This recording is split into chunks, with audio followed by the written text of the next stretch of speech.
Yes. What is up, everybody? And welcome to another edition of the Kirby on Sports podcast, episode 229, baby.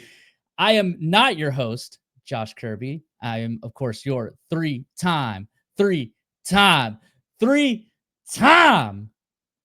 champion. And I know whose bright idea was it to let me host this show? I can't tell you that, but it rhymes with Lurby. As you can see, he's not here. So the what is it? The patients are running the asylum, the kids are running the daycare, the dogs are running the shelter. I don't know. We'll figure it out as it goes along. But first, before we bring in my esteemed co-host, we want to thank our sponsors for making the Kirby on Sports podcast possible. The presenting sponsor, Frederick County Parks and Recreation. Jeez, I'm terrible at reading today. PM Plus Reserves, Shenandoah Primitives, Mark Francis with Icon Real Estate, Barrett Pest and Termite Services, Mark Lynch with Guild Mortgage, Shenandoah Music. Hey, that's my line. Icon Media, On the Road Driving School, New Look Landscaping, The Cider House, Barry Pearson at Equipment Share Advanced Solutions. For any equipment rental needs, please contact Barry Pearson at 540-935-1069. And of course, Don't Sleep Energy is the official energy drink of the Kirby on Sports podcast.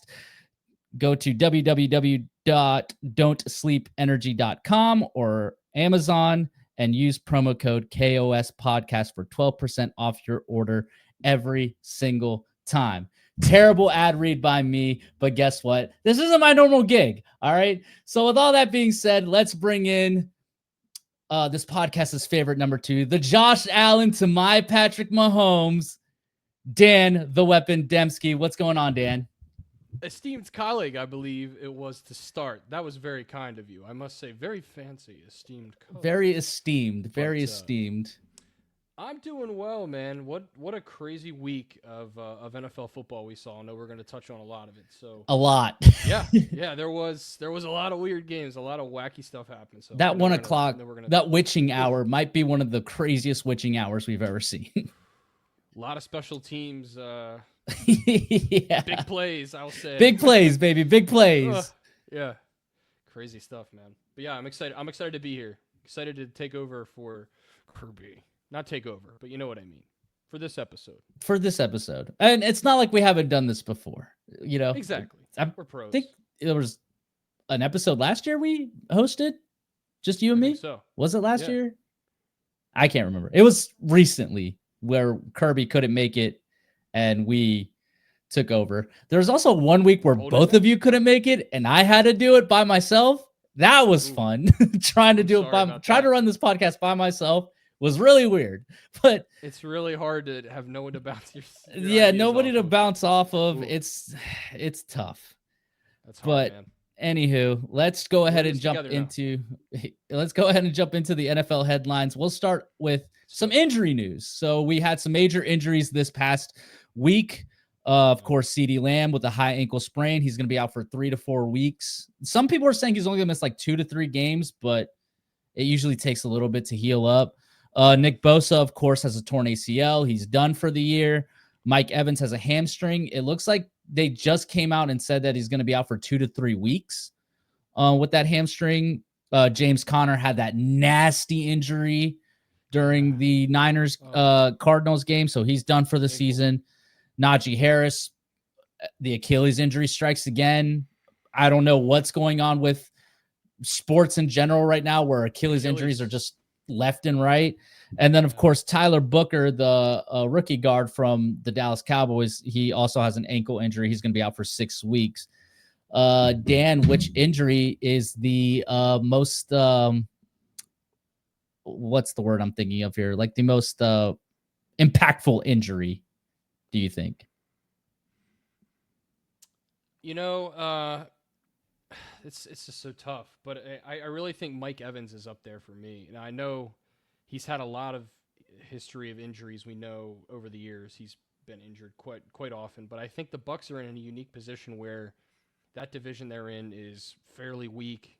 We're not really sure if any other team is really going to have a chance to compete to win that division. Now all of a sudden you lose a veteran presence, a guy who's been kind of that leader in the locker room for quite a long time now, and obviously one of Baker's favorite targets when he's in trouble, especially. So losing him has been tough. Obviously the Bucks have been without what's his name, Godwin. Godwin.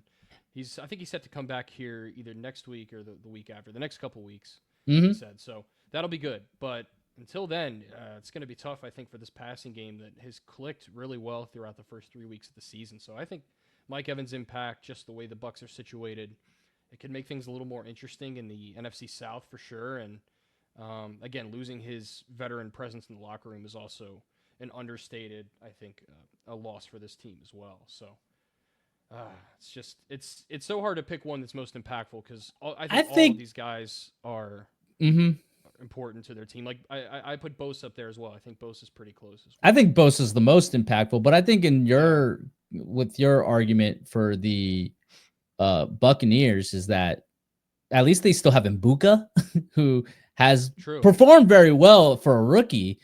And yeah, like you said, they're going to get Godwin soon. Luckily, this is for Mike Evans. It's not a major injury, so like he'll be out for a few weeks. So that's the good news. I think the Nick Bosa one is the most impactful because the 49ers are already depleted as it is. Good point.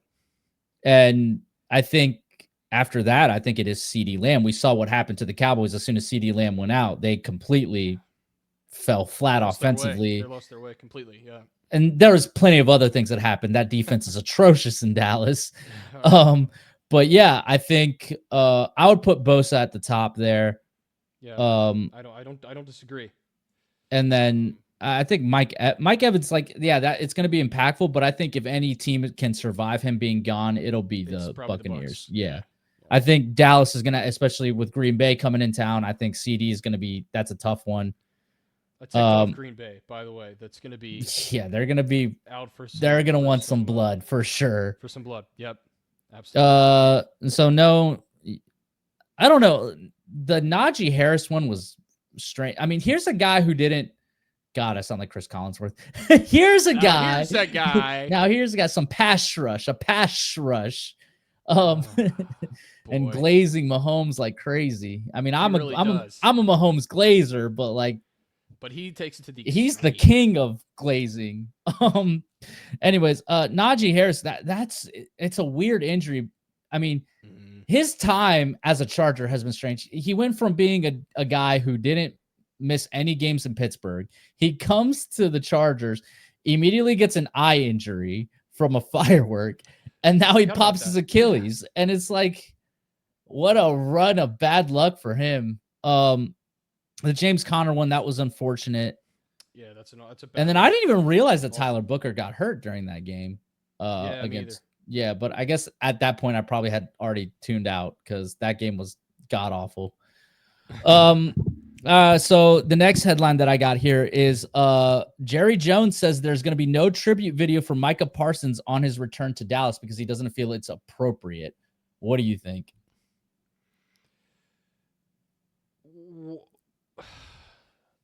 I can see both sides of the argument here.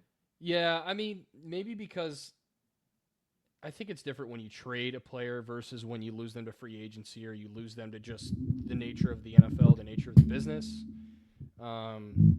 Maybe in some ways it's more personal that there isn't a tribute video necessarily.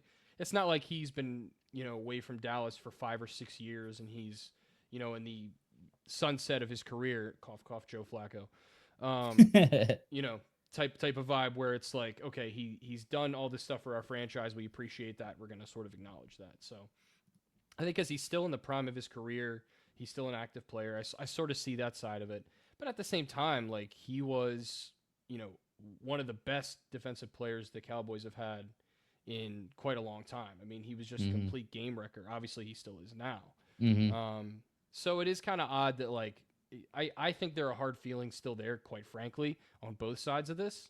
So I think that's probably why Jerry Jones has made the decision not to, have a tribute video, have any sort of presentation for Micah Parsons. But I don't know. I'm sort of 50-50 on this. I could go either way, but I do see Dallas' side a little bit after giving it some thought, because I was gonna say, typical Jerry Jones, but I get it. I kind of get it from his vantage point. And maybe this is something also that Micah Parsons doesn't want anyway. So it kind of works out for both sides that they don't have something like this. I think it's more so also, it's like he was here for what was it? He was in Dallas for, I want to say 5 years. I think he got drafted that 2020 draft, if memory serves me right. He didn't win anything. There was no Super Bowls won. It's not like this is, it's not like this is like Ray Lewis, going to another team and then coming back that same season, right? Where it would warrant a tribute video. So I can definitely see like Jerry's side of it, but I do also agree with you that I think it's a little personal still. I think Jerry still like feels slighted by the whole wound. It's a fresh wound. Yeah, by the whole experience of the whole contract negotiations and everything. But also it's like those tribute videos, like they are usually played like in between quarters, and like the player themselves don't really care. They're locked in on the game. So it's like, it doesn't really matter. But I think it just because of it's the Cowboys, and because it's Jerry Jones saying it, and because we know that things didn't go well between them, it became a bigger story than what I think it's actually is, where it's just he was here for not a cup of coffee, but he was here for a short period of time. He made an impact, sure, but at the end of the day, it's not like he won a Super Bowl. So it's like, why are we necessarily we don't owe him a tribute video? Yeah, I agree. And I think too, like there comes a point, like if you start offering all these guys tribute videos, it's going to get out of hand, right? We're going to have guys who were, minor players on the team getting a tribute video when they go to a different team. Jadeveon Clowney's going to get one with the Ravens, huh? I don't know. I don't know about that now. But I think it gets to a point where it's a little much. So I definitely see that side of it as well, where it's a little overkill to have. I mean, he was there for 4 years, right? So it's not like you said, if he'd won a ring, all right, then you have to give him a tribute video for what he did for your franchise. Yeah, but ultimately, like they didn't even get to an NFC Championship game, so it's exactly. So I'm fine with it. I'm fine with it on Dallas. I agree. Yeah. All right, next headline. News came out today. Russ is done. Oh, Jaxson Dart is in. Are you feeling dangerous? I'm feeling like I'm benched. Yeah, this was the right move. I think he was, and we'll talk about that game a little more later on, but he was god awful. He was really bad in this game. Yeah, which is, I mean, we talked about this last week, but we know Dallas's defense is not a good barometer or measure for how good a quarterback is, because he went off. I mean, he went off in that game. Obviously, how it ended, we all know how it ended. It was a noodle arm punt that was intercepted, and we know what Dallas was able to do. Brandon Aubrey saves the day. So, I think this was the right move. I think there's no life with this offense right now, and I think it starts and ends with Russ. I mean, in the first week against the Commanders, I mean, they couldn't do anything offensively, and you could just see it. You could see it on his face. You could see it in his body language. He just doesn't have it this year. He's at that age now where quarterbacks get to where they just don't have the same spark. He's washed. He's washed. So I think this is the right move. You go with the quarterback you drafted early on, and you try to give the reins to the next guy, and hopefully for Jaxson Dart, he's able to live up to those crazy expectations of being a quarterback in the biggest media market in the country, because it's not easy for sure. But I think it's a smart move. I think you have to cut ties with Russell being your starter at this point, because he's hurting you more than he's helping you, for sure. Yeah, and I think it's also a case of Brian Daboll is coaching for his job at this point. Yeah, exactly. He's got to try anything. He's got to, you drafted this kid, like you got to at least get a chance to coach him.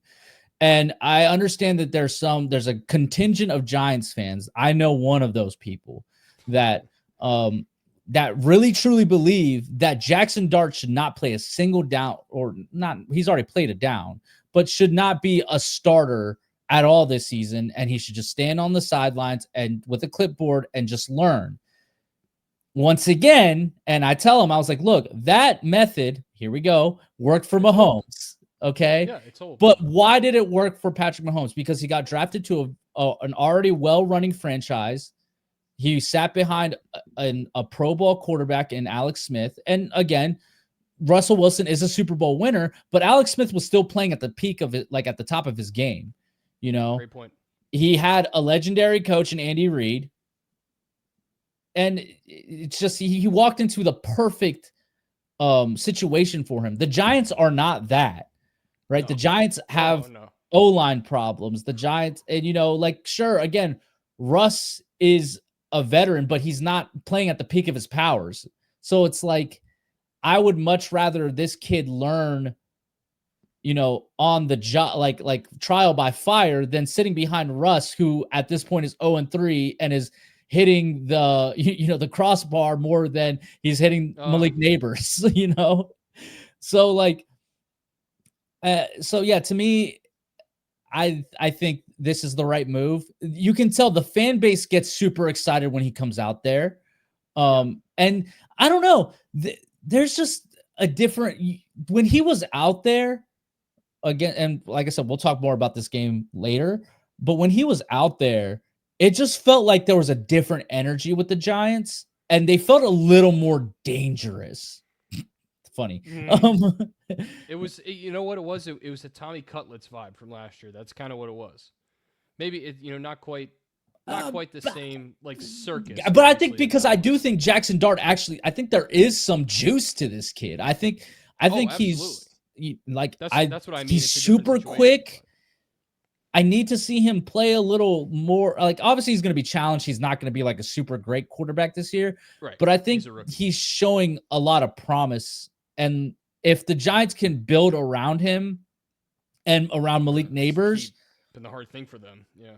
All right. Well, they got it. I think they just need a new GM. I mean, again, you got the GM here who gave away Saquon Barkley for nothing. Didn't even like try to fight to re-sign him. So insane. Yeah.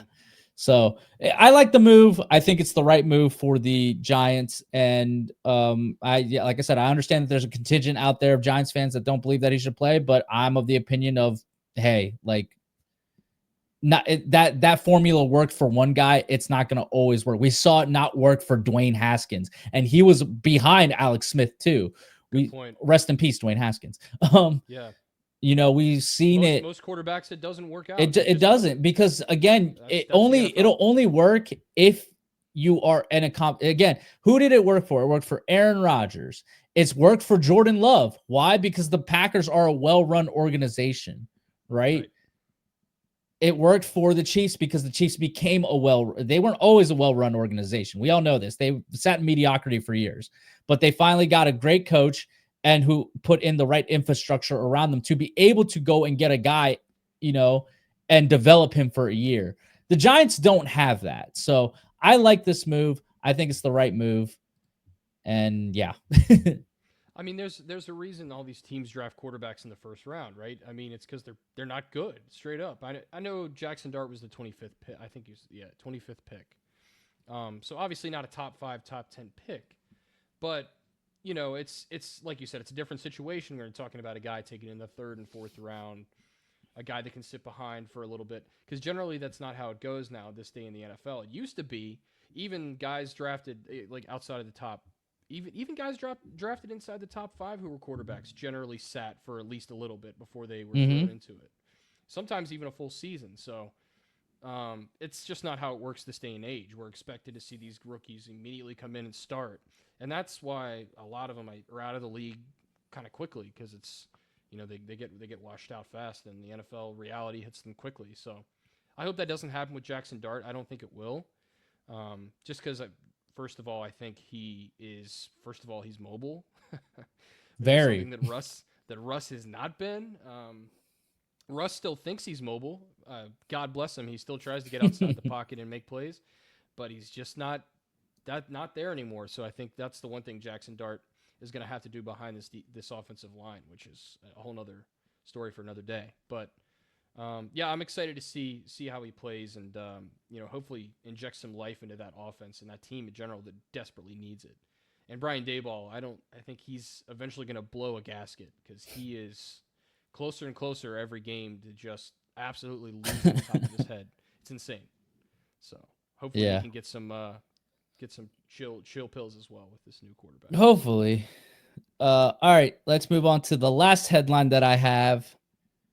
Caleb Williams' monster day against the Dallas Cowboys. Awful defense. The revenge game for Matt Eberflus, or against Matt Eberflus, I should say, Yeah. for the Bears to kind of show that, like, hey, like he was really the problem. Yeah, Dan, do we shelve our Caleb Williams as a bust talk again? Because I brought it out last week, but evidently I was wrong, and we were all wrong. We all picked the Cowboys, and then the Bears come out and do that, put that shellacking on the Dallas Cowboys. Yeah, this is why I think it's you have to look at this the sum of its parts, if you will. So I think we can still keep the bust talk open. Because if he goes on a run and he plays the rest of the season, I'm not saying he has to play at a heroic level every single week, but if Caleb Williams is able to be a consistent starter in the NFL, get the Bears to some wins and maybe compete to get to the postseason, then maybe we'll consider taking him off that bust list. But he hasn't done much yet, so I'm not going to say after one game against, like you said, a probably historically bad defense, it's going to be the end of the season. I know a thing or two about bad defenses to start the season. We're going to talk about that. We're going to talk about it here soon. We're going to talk about that. But yeah, I'm not off the. I should say I'm not on the Caleb Williams hype train just yet. I think he's got to show me a little more. It's got to be a little more consistent.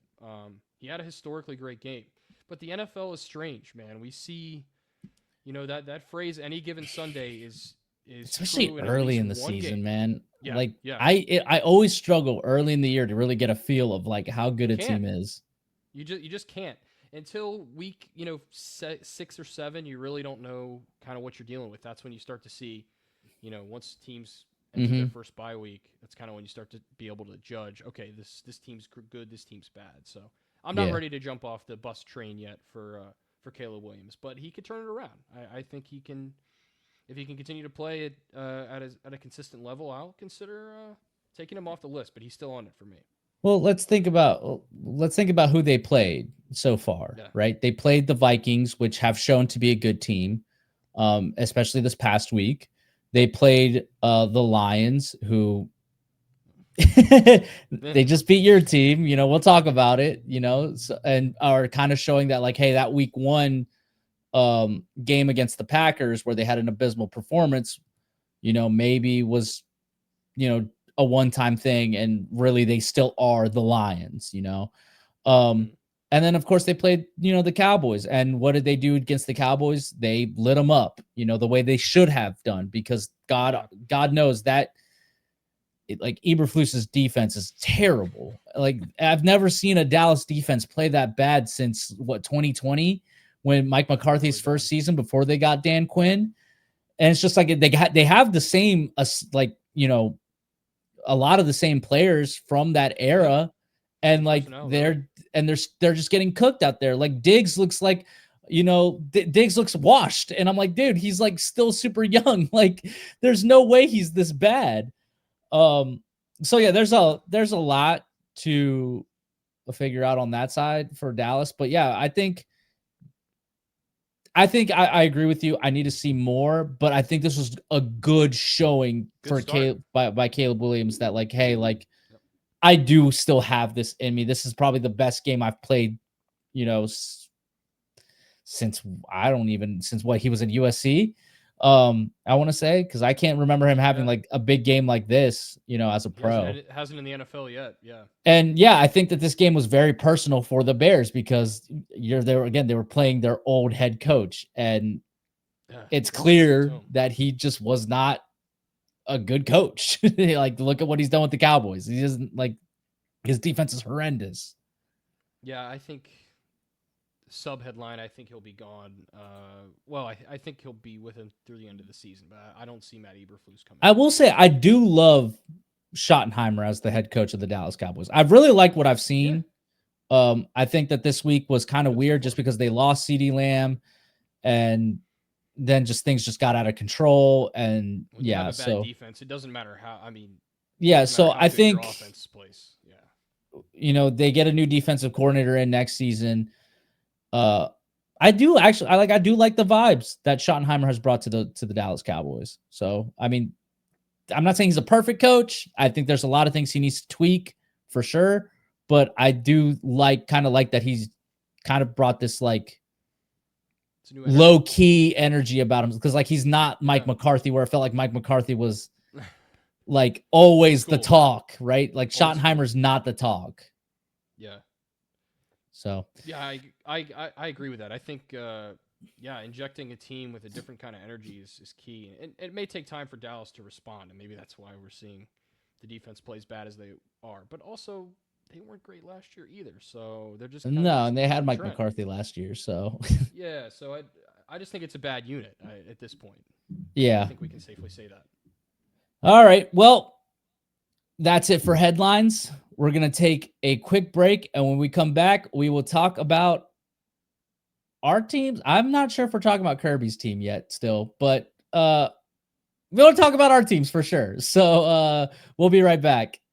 For sports fans living in condominium and homeowners associations, as well as business professionals, when you need a reserve study, PM Plus Reserves has been in business since 1990.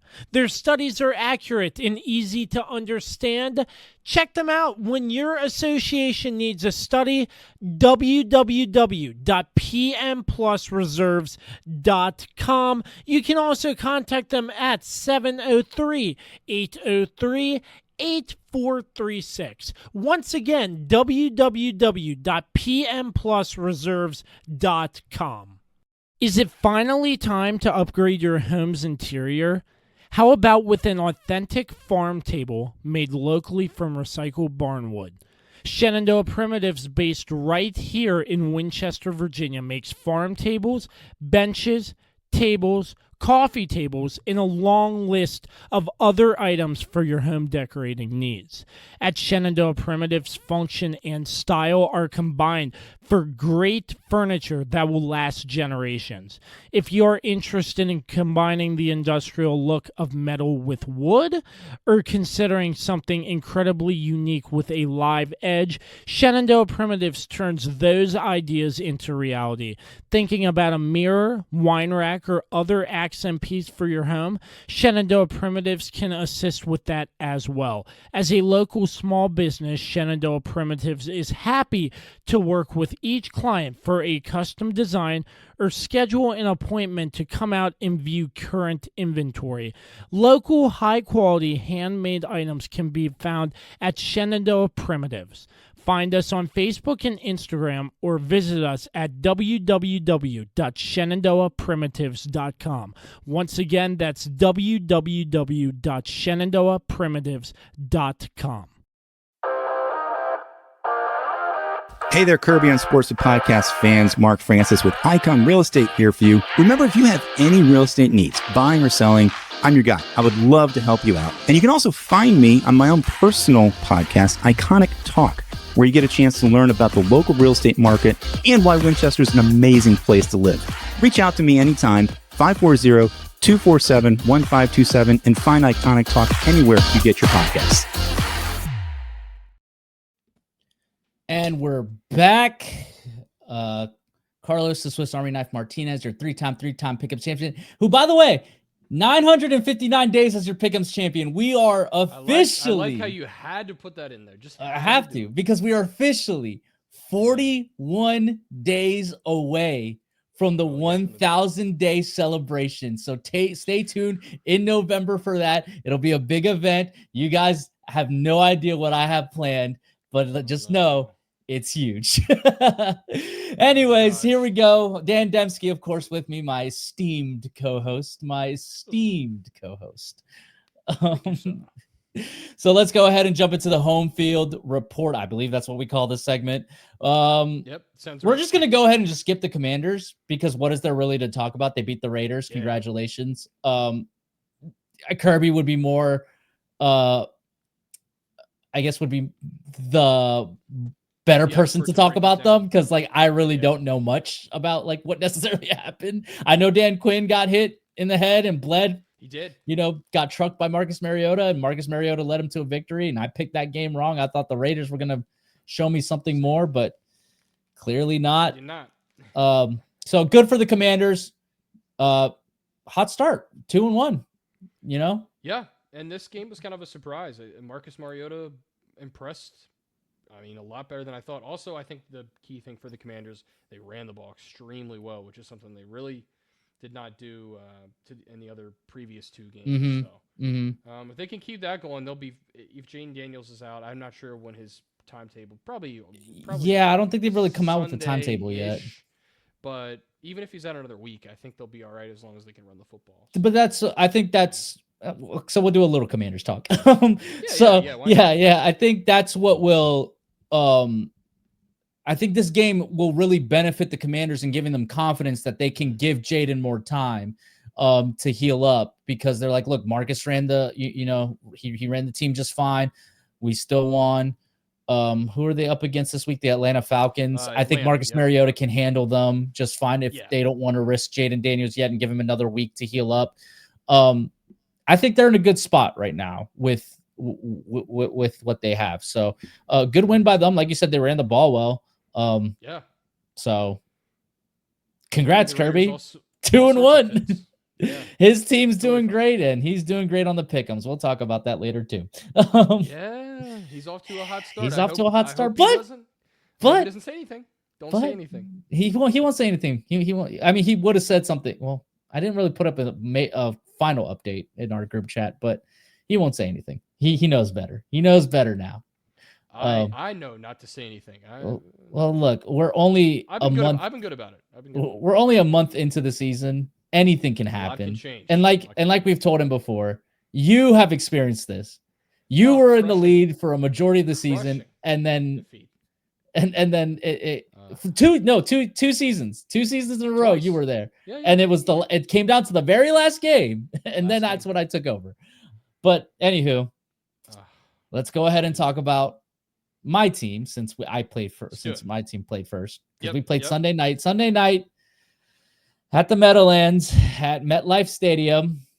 The Kansas City Chiefs get their first victory of the season, baby. We are so back. The drought, the Super Bowl hangover, by like Nick Wright said, is over, and we are back, baby. The Chiefs are so back. We're not really back. I think there's still a lot of major issues with the Chiefs that really do stem from us missing some guys. But yeah, the Kansas City Chiefs beat the New York Giants for the first time ever in the Meadowlands. We had never beaten the Giants before away. 22-9. Yeah, 22-9. I guess I will start my comments off. Yeah, that first half was abysmal. That was really tough to watch. I live streamed the game, and literally when the first half ended, I was like, dude, that was awful. That was terrible. I never want to see that again. It was very demoralizing. Even though we went into halftime up 9-6, it just offensively we looked like we didn't have it. There's something going on with Kelsey and Mahomes. They're not on the same page. I'm not saying like there's like beef or anything. They're just not on the same page for some reason. Yeah, they just didn't look great in the first half. The defense did what they do best, and they clamped down on Malik Neighbors the whole game, and they held the Giants completely out of the end zone that whole game. I mean, the Giants really struggled because they didn't have a kicker for the most part. I mean, Graham Gano tried to power through, and he made some short field goals, but he didn't. No, they did get a touchdown in the first quarter. My bad. They missed the extra point is what happened, if memory serves me right. And But yeah, later on in the game, Graham Gano was kicked the field goal. That's what it was. But yeah, the Chiefs defense, they definitely held it down while the offense figured it out. And then in the second half, the offense came out. They came out with a purpose, scored on that first drive coming out. They looked great. We got a running game going for the first time this season. Patrick Mahomes was not the leading rusher for the Chiefs. That's the key. Yeah. It looks like we got Tyquan Thornton going. He had a monster game. And still, like I said, the running back is still kind of an issue, but at least Pacheco and Kareem Hunt got some decent yardage. Having some issues with the line still. Juwan Taylor, who it just is killing us with these penalties. But honestly, so many. I just don't know I don't know if you go to I can't remember his name right now, but the guy we just signed for $30 million. His name is escaping me. He's from the 49ers. Jesus, why is his name again? I literally was talking about him earlier today. Yeah, let me check here. But anyways, I think the reason why is because he's only played right tackle like twice in his career so far. So it's like he's not a right tackle, he's a left tackle. And we signed him before we knew that we were going to get Simmons. Because we signed him. Jalen Moore? Yes, Jalen Moore. Yes. Jalen Moore. I knew it was like it started with an M, but it was like not coming to me. I got you, bro. Yeah. But the struggles of getting older, you just start forgetting things. Don't I know? But yeah, so I think there's a reason why they don't want to put him at right tackle. He's only played right tackle twice in his career, and that was like years ago. So he's not really going to be really that great of a right tackle. We signed him as insurance for left tackle just in case we couldn't get one in the draft. Because obviously we didn't know if we were going to get Simmons or not, hoping to get him. Luckily he fell to us. He's been playing pretty decently. But yeah, I think it's just, we're still waiting. We're still waiting to see what the Chiefs can be because they still don't have Rashee Rice. We're still 3 more weeks away from him coming back. We're still, we're still missing. Oh my goodness, what is going on with me? I'm forgetting everybody's name right now.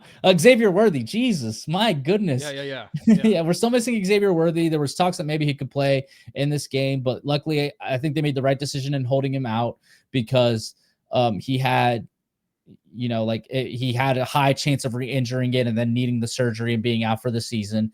Whereas they give him more time to heal. He might play against the Ravens. It's still up in the air. But yeah, I liked what I saw in the second half.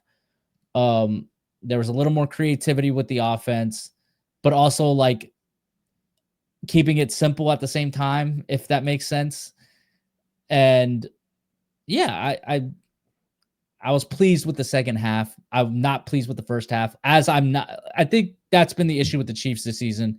They've really struggled in the first half. They struggled in the first half against the Chargers. They struggled in the first half offensively against the Eagles. And then they did it again against the Giants. And then they get going in the second half. They need to start off quicker, and they got to stop waiting until the second half to get going because as we saw against the Chargers, it costed us. As we saw against the Eagles, it costed us. Luckily, we played the Giants, who it's not going to cost us. Because the Giants are god awful, like we talked about earlier. Russ was terrible. That sequence was awful, where it was throw it in the tunnel, QB draw, throw it out the back of the end zone, and then hit the crossbar, and that was it with the game on the line. Like that was a terrible sequence by Russell Wilson. I do like Scatterboo. I think Scatterboo is a beast. Oh yeah, he's going to be solid for them if he can stay healthy. Yeah, I agree. Me too. And then, Malik Neighbors, that we shut him down the whole night. If McDuffie wasn't on him, then we had Watson on him. And if Watson was on him, then we had like 3 guys bracketing him to make sure that he didn't get anything. We were Russ basically threw like a really really bad end zone pick trying to get the ball to his neighbors. Russ got impatient, and I think that was the issue. He was trying with to force the ball. Yeah, he was pressing for sure.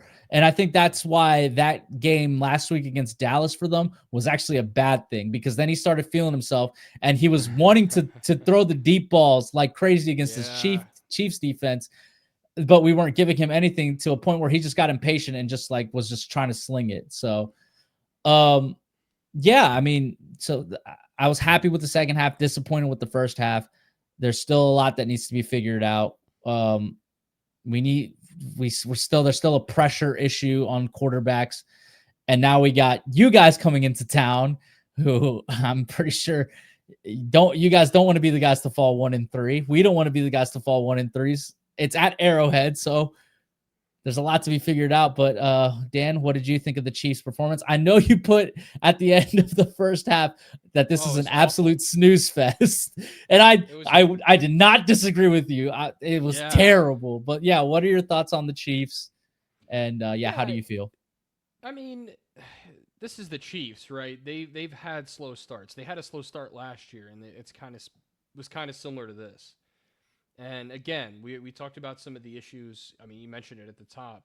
The chemistry sort of isn't there right now at times with Mahomes and Kelsey still, and this has been a recurring thing we've talked about in the regular season specifically, but especially early on. The thing with Kansas City, the thing with Andy Reid and Patrick Mahomes, they're going to get it figured out eventually. And even if they have to win ugly, in this case, I think it wasn't really an ugly win, because I don't think the Giants really had a chance after the Chiefs took the lead, quite frankly. That's really all they have to do is, win these types of games. It doesn't have to be perfect. It's not going to be perfect in the regular season, but I think the key is for Kansas City, and has been for some time, it doesn't matter what they do in the regular season. It matters when they get to the playoffs. That's when they really get it going. And you mentioned the injuries. I think a lot of teams are banged up, and obviously Kansas City's passing game is not what it could be, certainly. Missing two guys who are going to make a pretty big impact once they return, to take some of that pressure off of Kelsey, especially, who I think at times in the early part of the season has also been trying to do too much. I think the Chiefs will be fine, quite frankly. I think this was a game where, I mean, you as a Chiefs fan, you'd probably like to see this as more of a blowout, because the Giants are not a good football team. I mean, this is actually our first double-digit win in like 9 months. It's so nuts to think about, dude. Yeah, it's so nuts to think about. But actually, yeah, because they win close. Because the funny stat is the last time we won by double digits was against the Pittsburgh Steelers on Christmas, and who was the quarterback? Russell Wilson. Oh yeah, that was the last time we won by double digits. Something about that Russ magic. It never goes away. He just wants to be the Chiefs quarterback so bad. He loves throwing it to us. I thought the Chiefs defense played really well. Obviously, again, this Giants offense is a mess. The Chiefs had to capitalize on that, and they did a pretty good job in this game. So I'm not worried about the Chiefs. I think people that write them off are ridiculous, because we've seen this narrative play out over and over. The Chiefs are going to have some games where they win ugly. That's kind of what happens in the regular season. We've seen it over and over again. The problem is people try to count them out. They try to say the dynasty's over. You know the same, the knuckleheads on social media that are going to say all that stuff. Oh yeah. I'm going to say, stop. Come on. This is still the team to beat in the Stop AFC it. and in the NFL. Seek help. Until someone beats them in the playoffs when it matters consistently, I should say, because it's happened here and there, but it's pretty rare. It's only happened in the playoffs, just the playoffs. It's only happened once, and that was against Cincinnati. That's right. The only team that's ever beaten us is Cincinnati. I have no concerns. I think, you see the emotion between Andy Reid and Travis Kelce. That's going to happen, right? Kelsey's a very passionate guy. But by all accounts, it's not unusual. Fine. Yeah, it's not an unusual thing. It's just because it's Travis Kelce. Right, well, because it's Travis Kelce, and the cameras are always on him, because obviously he's a megastar now with relationship and everything. With the megastar fiance, yeah. For sure. That's an understatement. Yeah. But yeah, because of all that, there's going to be more of a spotlight on it. But in all honesty, that's just we saw it during the Super Bowl that they beat the 49ers in. Literally, Travis is screaming at Andy Reid, and like Yeah. everything's fine. Like nothing's happened because of it. That's just the relationship. And honestly, it was Andy Reid trying to psych Travis Kelce up, like needing him to like Yeah, bring more exactly. energy. Exactly. And it worked, obviously. Yeah, I'm not concerned with the Chiefs. I thought they played fine enough. Rough start, but listen, early in the season, it's rare to blow a team out in the NFL. That's just how it is in general. So, sometimes you have to win and kind of win ugly. That's how it works in the NFL. So, I'm not worried about the Chiefs long term. I think they'll get healthy, they'll get right, and again, they're still the team to beat as long as they continue to win games for sure. And Now, if they obviously we lose got the next Sunday. Whatever team loses next Sunday in the Ravens Chiefs game is I mean it's not looking good. I mean, it's a 3-man booth civil war again. Like we do this every year. We do this every year. Every year, baby. But man. I mean, look, to be honest, and we're after that, like we'll move on and talk about the Ravens here and that performance. But to be like, I'm still not necessarily worried about either team. Like whoever loses, I'm not going to be worried about because I think even if the Ravens start 1-3, who's going to really who's challenging you guys for the division? Pittsburgh's not challenging you guys. Cincinnati's definitely not challenging you, and neither is Cleveland. Yeah, so, like, to me, it's like Baltimore's going to be fine, right? It's, for Kansas City, it'll be a little bit tougher because we got the Chargers, West, we got the Broncos. I don't think the Raiders are necessarily that scary. No. Not in my opinion, but like definitely the Chargers have already shown they can beat us. The Broncos are feisty, and their defense knows how to give us problems. And then, we got to factor in Buffalo's still out there. They got such a cupcake schedule that they're pretty much guaranteed the 1 seed. So I'm not necessarily worried about whether one of our teams is going to make the playoffs or not. I think both are going to be in the playoffs, but obviously this is more so for bragging rights. And it sure is. And to me personally, I think that that loss to Detroit might have been the worst. I don't know. It could be the worst thing to happen for the Chiefs because now the Ravens are going to come in like 10 times motivated more than they already were going to be, considering that, the way the games against the Chiefs always go, they're always weird games between us. And not quite as weird as Buffalo, but I would say second probably to the I mean, dude, like you guys lost last week because Isaiah Likely's toe was out, or last year. That's as weird as it gets. The AFC Championship game was because you guys for some reason decided to completely change everything up, and we still don't know why. John Harbaugh's getting in his bag. Come on. We still don't know why you guys changed everything up. But John Harbaugh's that's in the past. It's a fresh new matchup. But yeah, so those are our thoughts on Chiefs Giants. Let's go ahead and move on to your team. Man, that was a brutal one. It just felt like Detroit. I feel like everybody put too much stock into that game between the two teams 2 years ago because we brought up on the podcast about the blowout win by the Ravens. But then when you really look back at it, that was that Ravens team that had that monster defense. This is not the same team. Now, obviously, this ain't it. Yeah, so the Lions beat the Ravens 38-30 on Monday Night Football in Baltimore. Dan, you had a lot of grievances. You've had a lot of grievances since Buffalo, where we talked, and then last week we thought they got it right, but then this week it just went right back to the way it was. What are your thoughts on the game? How do you feel? Let us know.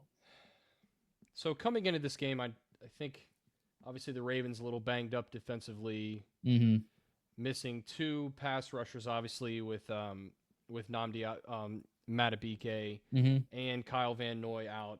I mean, that to me, if those guys play it, it's probably a little bit better effort defensively. But then they also were missing Jair Alexander, which I mean, whatever, because he was not great against Buffalo. And again, a guy who's had a lot of injury issues in his time with the Packers. But so I think you kind of preface it by saying, there's some injuries on the defense. The Lions should hopefully be able, if you're a Lions fan, take advantage of that. And boy, did they. We made Jared Goff, first of all, like I said, no pass rush at all. He didn't get sacked once, right?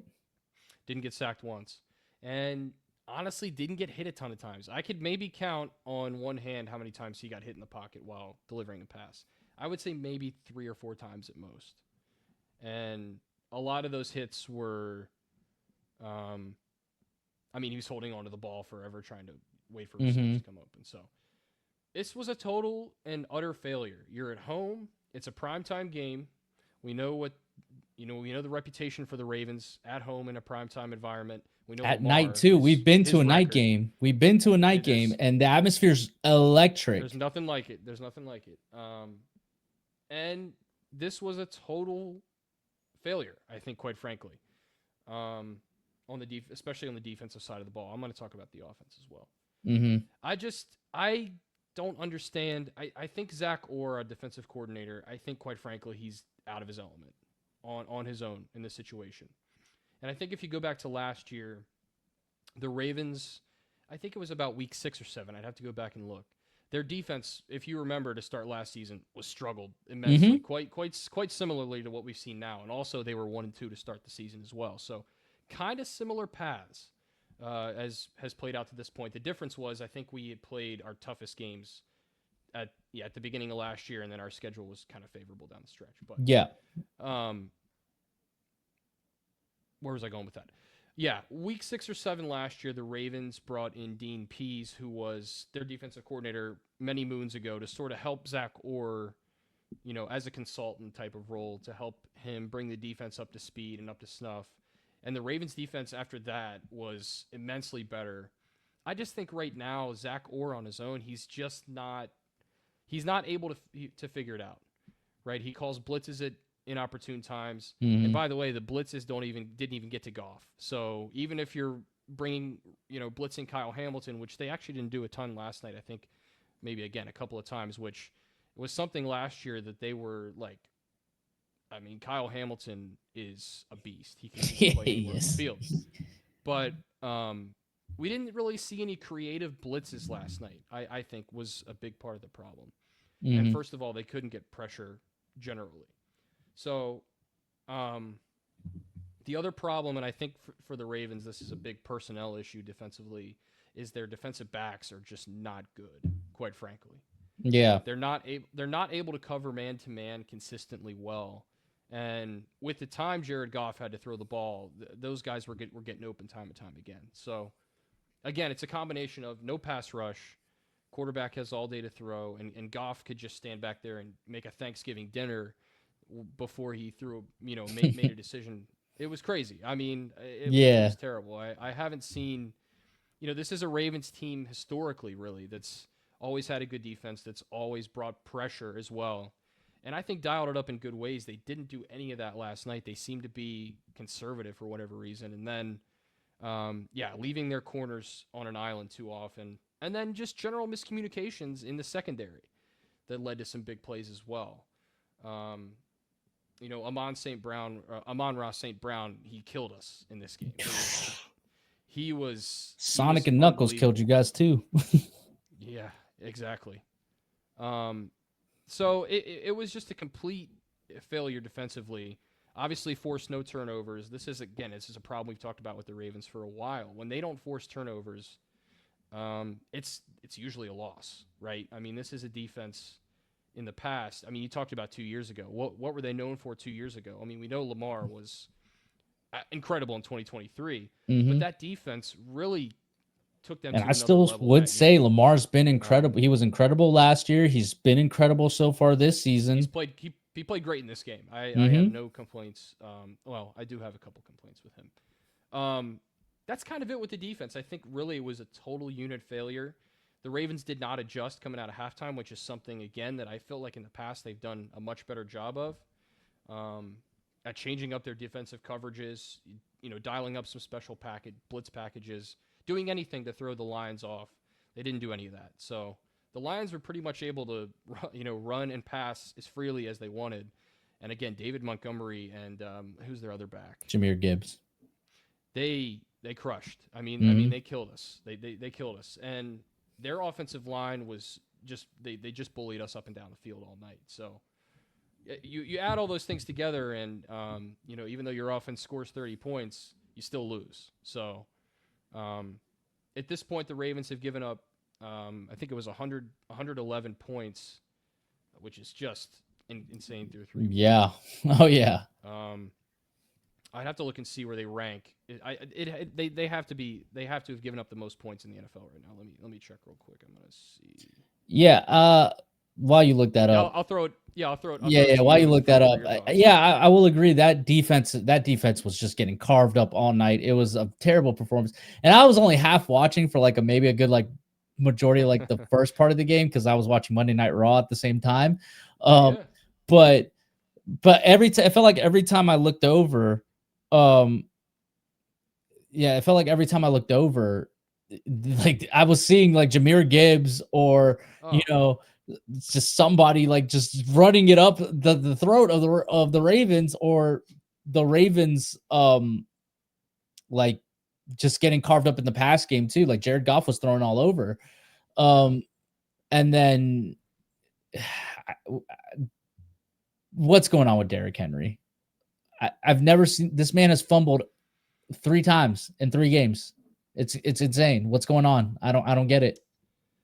I can't wrap my head around it either. He fumbled, 3 times in like 3 or 4 years or whatever. Before. Yeah, no, he was like he never fumbled, and now he's fumbling all the time.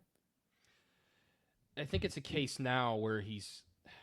I hate to use the word yips, but it just seems like he's got the yips, quite frankly. He can't. I will give Aiden Hutchinson some credit on that particular play for the Lions. He made a great play to strip that ball out of there, but he was still not carrying the ball as he should. So it's on Derrick Henry, but I think it's also you got to give Aiden Hutchinson some credit for. By the way, total game wrecker last night for the Lions defense. He's a stud, quite frankly, for that team. It's crazy how it really looks like. I mean, that was a devastating leg injury he suffered last year, and he looks right back to where he was. He hasn't slowed down at all, and I feel bad for the teams in the NFC North that have to face him all season. But I can't put my finger on exactly what's wrong with Derrick Henry right now. I think it's going to take one of those beastly runs. He's going to have to run somebody over for a long touchdown to get him back out of this cold streak, this cold snap, if you will, of just fumbling the football and also just not running the football particularly well. Last night was another example, and you got to give the Lions defense some credit. Their defensive line absolutely all night dominated our offensive line, and they were in the backfield seemingly just rushing 3 guys. Like they're not doing anything special. They're just lining up 3 guys and just boom, just knocking our offensive line back. That's another concern that comes into play with the pass. I think it's the right guard that's like having a lot of issues. He's like literally just revolving door at this point. Like he's just getting killed. So one of your guards, I can't remember which guard it is now. I think you're right. I think you're right. It's the right guard. He's just getting like absolutely like killed out there. Yeah, and it disrupts everything, quite frankly. Falele. Yeah, he's getting shredded out there. Yep. But I think Roger Rosengarten too at right tackle. He's a young guy. He's had some struggles as well. This whole offensive line is it's not cohesive right now. It's just not playing as a unit, and thus you see Lamar Jackson getting sacked 7 times. Yeah, that's crazy.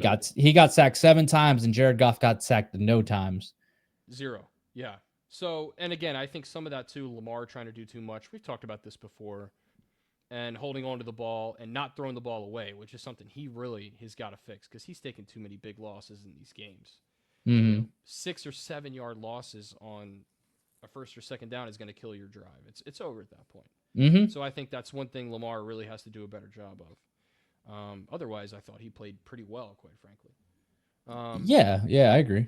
But this again, the offensive scheme is we don't know what we're doing, but I think based on how the offensive line is played, it's not really going to matter, right? Like it doesn't matter what you try to do if the offensive line is just going to get destroyed.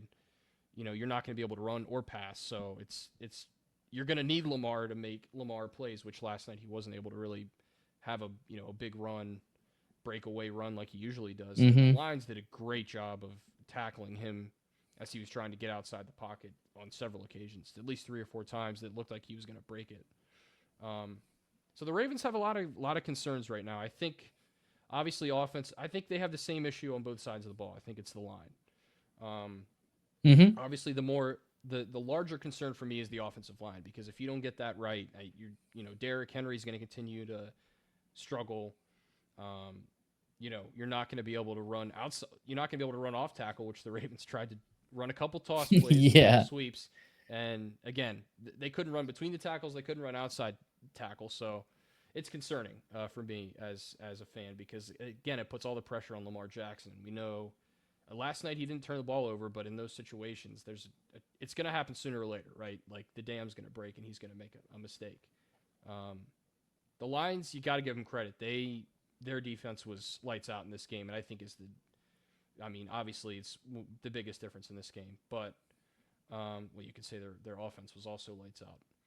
But the Ravens have this game was supposed to be a sense of pride. I mean, we talked about it. I talked about it at the top. I mean, you're supposed to be able to defend your home field in prime time, at home, wearing the All Blacks. The All Blacks, which look oh so good every time. But it just wasn't the case. Now, I think what we've seen the past few years for the Ravens, this kind of loss in this type of manner usually motivates and fires them up the rest of the way. I hope it does. I hope they don't fall flat after this and continue to just stay stagnant. I hope this fires them up. I think they got a lot to clean up on all sides of the ball. Maybe their best player last night was the punter, who had a couple of field position changing punts. Which is crazy to think. You know what? It didn't matter, because the Lions had 2 drives of 90-plus yards to score touchdowns. So, again, I got a lot of concerns. I hope the Ravens can get stuff cleaned up, because I think, you're going right into the Lions' den, the Chiefs' kingdom. Sorry. I mean, it's not as if a team can't go in there and win, right? Sure. Like we saw Philly won there last year or a couple ago. And so it's not, what was it? It was I think the Super Bowl when 2 years ago when we won. It's not as if we started the season out hot that year, like we lost at home plenty of times that year. Arrowhead is a tough place to play, but it's not impossible to win. And I think the biggest concern is that offensive line. And now you've got Chris Jones, who's going to be trying to bear down on them. But and then, it's Spags. Spags is going to, come up with some crazy exotic blitz. But the one thing the Chiefs do struggle with is mobile quarterbacks. So before we used to have Willie Gay, who used to be like the spy on Lamar Jackson because he was able to keep up with Lamar Jackson speed wise, but we don't have Willie Gay anymore. And there's not really a lot of guys on that defense who have that type of speed. So it's going to be an interesting challenge for both of our teams, I think. But in terms of this game, I agree. It was very disappointing on the Ravens to let the Lions come in there and put belt to ass, basically. The score line is a lot closer than what the game felt like in that second half, more specifically. In that first half, the Ravens felt a little more in it. In that second half, it felt like they completely fell out of it and then got some things going a little bit later. Touchdown made the scoreboard look a little bit better. And had they made that 2-point conversion, it would have been, the game would have gotten a lot more interesting. But then the Lions were like, haha, no, we're gonna clamp this down right now. I think your concerns are valid. I think Derrick Henry needs to figure out this fumbling issue. And I think Lamar has to really resist that urge to play hero ball when they're down, because sometimes it makes it worse. You know, you get sacked 7 times. That's not necessarily all on the line. You know, sometimes it was, like you said, he was holding the ball too long. You know, they got weapons all over the place. I mean, I understand Isaiah Likely isn't. He's still not back, correct? He's still injured. He's still out. Yeah. I tell you, Bateman played well. Bateman stepped up, and That's the thing. Bateman, you guys have yeah. Bateman. You guys have DeAndre Hopkins. You guys still have Zay Flowers. You know, Mark Andrews. Obviously, Derrick Henry's your running back. So it's not as if there's not a plethora of weapons to use. It's more so getting to using them, you know, the right, correct way. And like you said, offensively, it feels like they sometimes don't know what they're doing. Yeah, and I think in that case, like using creative ways, like okay, run a reverse with Zay Flowers, try something new. I mean, they didn't have any creativity. Sorry to cut you off during what you're saying there. Yeah, I mean, I don't really have much more to say. I think you covered it nicely. So, I don't know. Any final thoughts? It's going to be an interesting Sunday. I know that much for both of us. Yeah, I'll say it's the 3-man booth civil war. And yes, if the audience is wondering, I will be. My plan is to live stream that game. Now, whether Dan and Kirby are going to join me, that's still up in the air. The offer has been extended.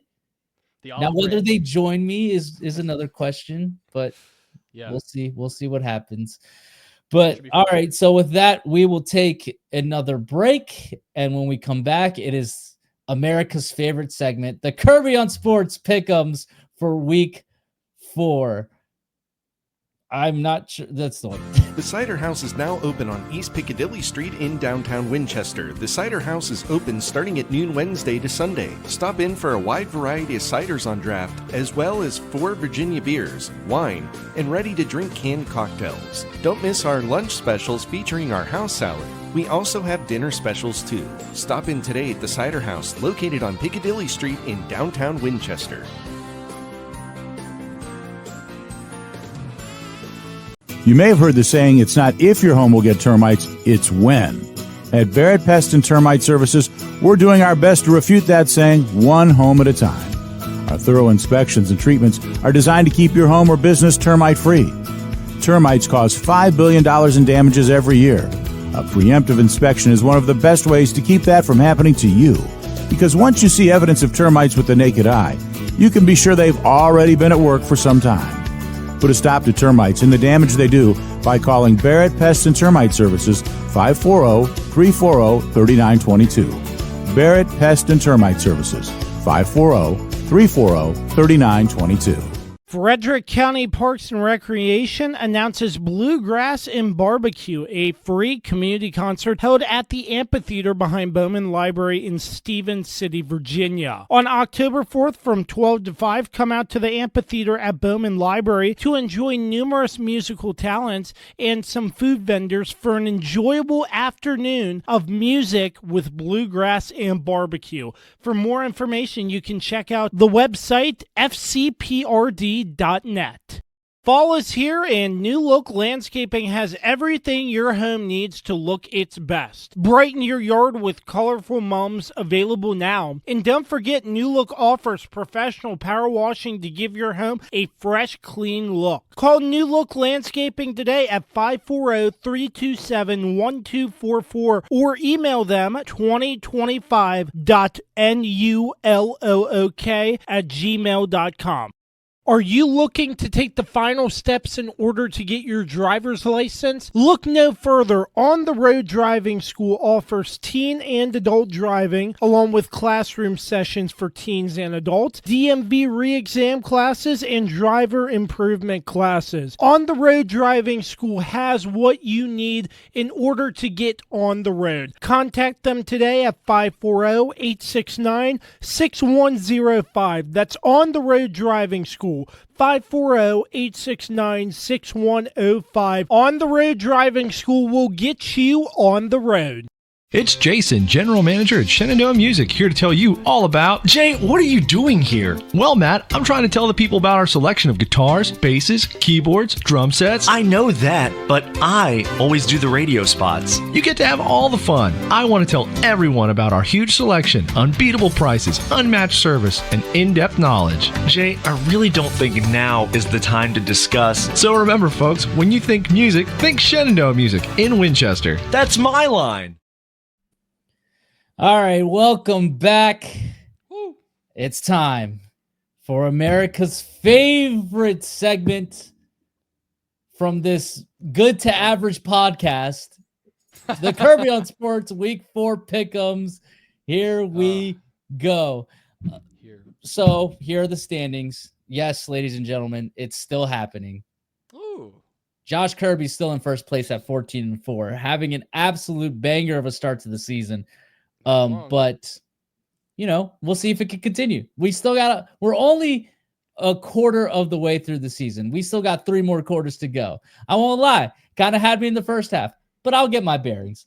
So yes, Kirby's in first place at 14-4. Dan is in second place, 2 games behind him at 12-6, and I am 1 game behind Dan at 11-7. Some history, of course, as always. We were still stuck in a 3-way tie last year at 10-8. So we're all improved. I'm improved by 1 game. You're improved by 2 games. Kirby's improved by 4 games. That's he's having a great start to the season. Games we will be picking this week. Of course, the marquee game, Chiefs Ravens. Of course, the 3-man booth civil war. We do this every year. We will also be picking Phil. No, it's not. We're also playing. We're also picking Philadelphia, Tampa Bay, Dallas, Green Bay, Arizona, Seattle, Washington, Atlanta, and Indianapolis, and the Los Angeles Rams. I will go first, of course, as your three-time pick'em chip. Is it still in here? Oh, yay! My belt's still in here. Okay. I will of course I will take the Chiefs over the Ravens as I'm contractually obligated. Is it going to be a tough game? Absolutely. It's absolutely going to be a tough game. I think the question is necessarily how is the Chiefs offense going to look coming into this game? Will we have Xavier Worthy back? These are questions I don't have the answers to. I think the defense will hold the Ravens back as long as they can, but if the offense starts out slow again, like they have the past 3 weeks, I don't think they got a shot against the Ravens. The Chiefs have to come out and immediately send a message that like, hey, we're here to play. And given that we are at home, we should be able to do that just fine. I will take the Buccaneers over the Eagles. Tampa Bay just has Philly's number for some reason. And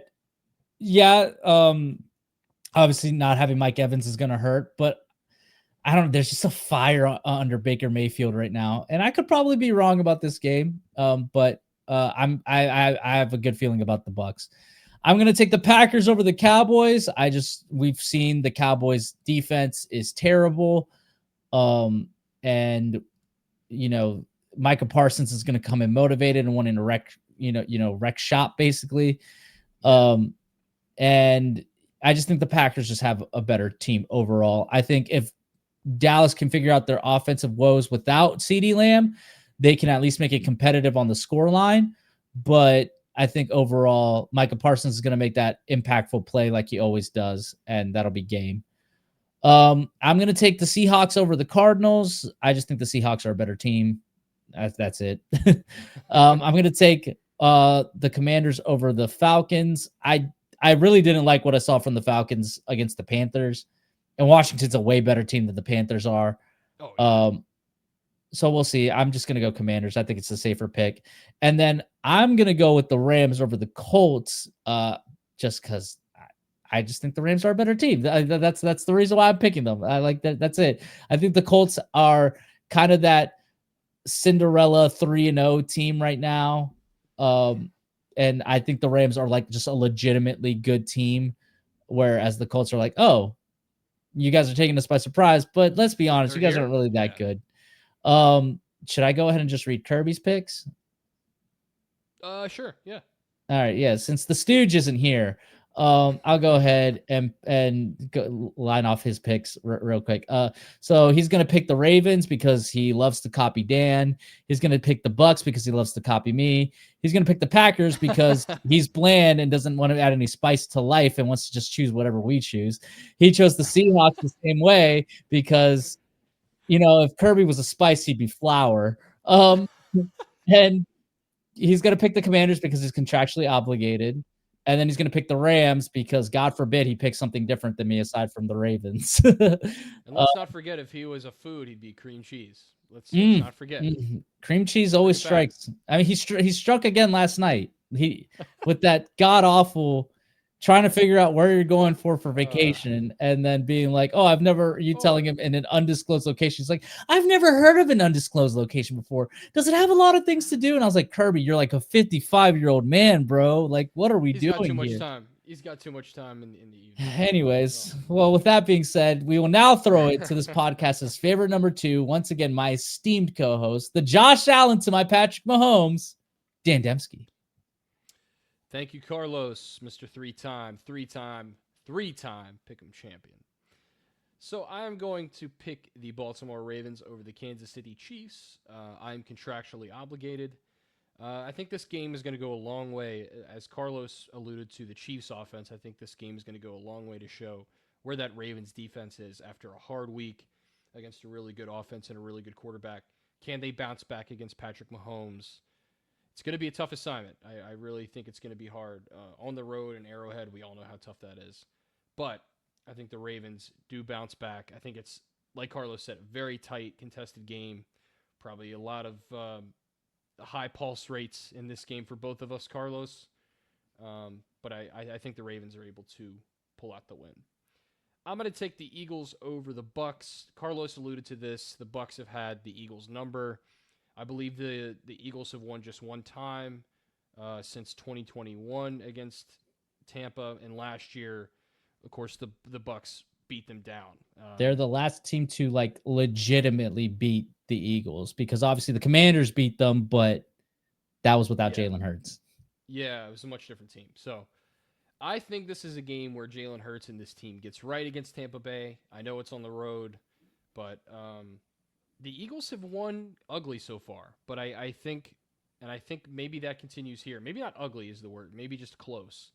They've won every game. They've won like the Kansas City Chiefs were winning last year. Yeah, Unlucky exactly. plays. I mean, they beat Push. the Rams. They only tush push. They only tush push. But like the way they beat the Rams, like the Rams had that game won. And then for some reason, they get another blocked field goal, and then it gets returned by big baby Jordan Davis for a touchdown. Like, which we didn't talk about, by the way. We didn't talk about the fact that there was 2 plays like that this week. For blocked field goal, scooped by the person who blocked the field goal and scooped it for a score. Crazy. Totally nuts. Crazy. Totally nuts. But yeah, I think Philly gets right in this game. I think, again, it's going to be a really good game. I'm excited to see this matchup. This might be the second tier sort of game outside of... this is a 1 o'clock game, I think? Yeah. Yeah, so that's... Weird to put it at 1 o'clock. Yeah. I understand why they didn't want to put it at 4 o'clock, because, again, Kansas City, Baltimore is going to be that matchup. But this could have been Sunday Night Football. You see the 2 Monday night games? What are we doing? Yeah, terrible. There's always, 2 or 3 every season where you're like, why are they playing? But I think the NFL tries to spread it out as much as possible. That's just what they're trying to do. I'm going to go with the Packers over the Cowboys. Packers are just the better team. I think they bounced back after a really tough game and tough loss against Cleveland. I think that motivates them to play a lot better in this game, and I think Micah Parsons strikes back at his old team, and they take out the Cowboys. I'm going to go with the Seahawks over the Cardinals. I mean, Carlos said it. Seattle's just a better team. The Cardinals are struggling right now, and I don't really think there's an end in sight for when they're struggling will stop, and I think Seattle will, especially defensively, shut down this Cardinals offense. I will go with the Commanders over the Sorry, that's not the Jags. Falcons. I'm looking from long away. far away. Yeah, Falcons. That would be different. Yeah, I think the Commanders are obviously the better team. I think for the Falcons, I just haven't seen any sort of consistency right now after their ugly win, their ugly primetime win, mostly field goals a couple weeks ago now, or sorry, last week. Well, I guess now it's 2 weeks ago. Anyway, it's 2 weeks ago by the time you hear this podcast, essentially, is what I'll say. Week 2. They just haven't impressed me. And I think the Commanders and Dan Quinn, what a great job he's done with his team. We haven't talked about that enough, but he will have them ready to play, and the Commanders will get the win, possibly without Jaden Daniels again. We will see likely that Marcus Mariota gets to start again. I've talked very long during this, but lastly, I will go with the Colts over the Rams. I think Indiana Daniel Jones continues to play well. No, sir, it's just Indiana Jones. I know. I tried to add something different. But yeah, I think the Colts are the surprise story, as Carlos alluded to, the Cinderella story, if you will. This is kind of a prove it game, right? Let's see if you're really as good as you appear to be. And I think this could be a game for the Colts to come out and show that. So I'm going to take them. Are they at home or are they on the road for this? They are. I believe they're the home team. Double check that real quick. Rams are home. Okay. No, yeah, it's the Rams that are the home team. Yeah, so I mean, I don't think the Colts. I normally have the home teams on the left side of the graphic. Yeah, that's why I'm confused. But I was this was just, you were in a hurry. It was kind of a pain making this one this week, and it was just like, dude, you know what? I'm just putting them on the side that they're on. Yeah, we'll just do it. And I was like, yeah. But yeah, the Rams are the home team. Yeah. Okay. Yeah. I think it makes it tougher to go in there and win, because that is a tough stadium to go in and win. Not gonna lie. But in SoFi?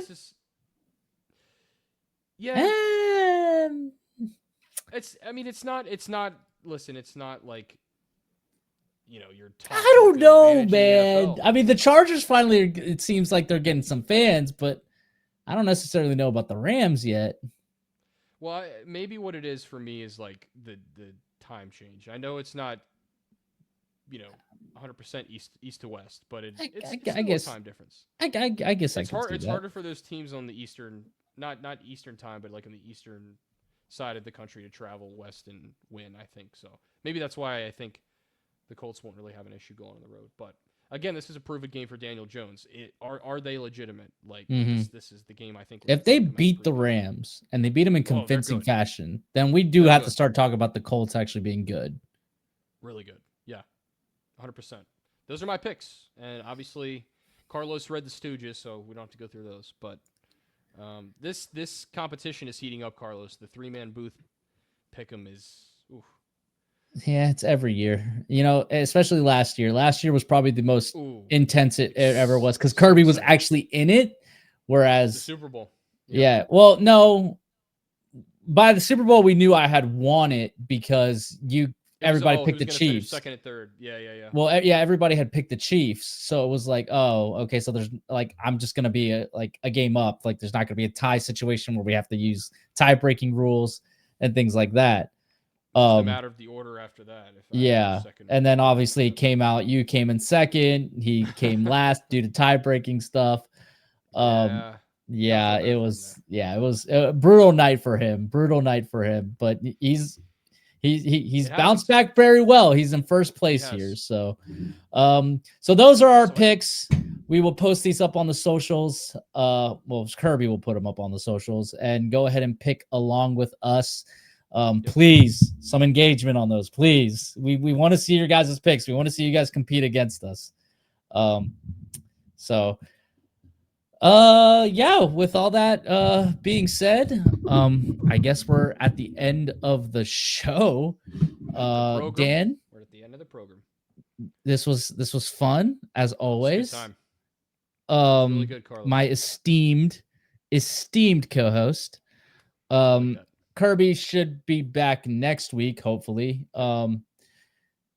And before we go, we just want to say thanks to our sponsors once again. Frederick, the presenting sponsor of the Kirby on Sports podcast, Frederick County Parks and Recreation, PM Plus Reserves, Shenandoah Primitives, Mark Francis with Icon Real Estate, Barrett Pest and Termite Services, Mark Lynch with Guild Mortgage, Shenandoah Music, that's my line, Icon Media, On the Road Driving School, New Look Landscaping, The Cider House, Barry Pearson, Equipment Share Advanced Solutions. For any equipment rental needs, please contact Barry Pearson at 540-935-1069. And of course, Don't Sleep Energy is the official energy drink of the Kirby on Sports podcast. You can get it at www.don'tsleepenergy.com or on amazon.com/don't sleep and use promo code KOS podcast for 12% off your order every single time. For the weapon, Dan Dembski, I am, of course, your not host, your three-time Pick'ems champion, 41 days away from 1,000-day celebration, baby, Carlos the Swiss Army Knife Martinez, and we will catch you guys on the next one. Peace. Peace.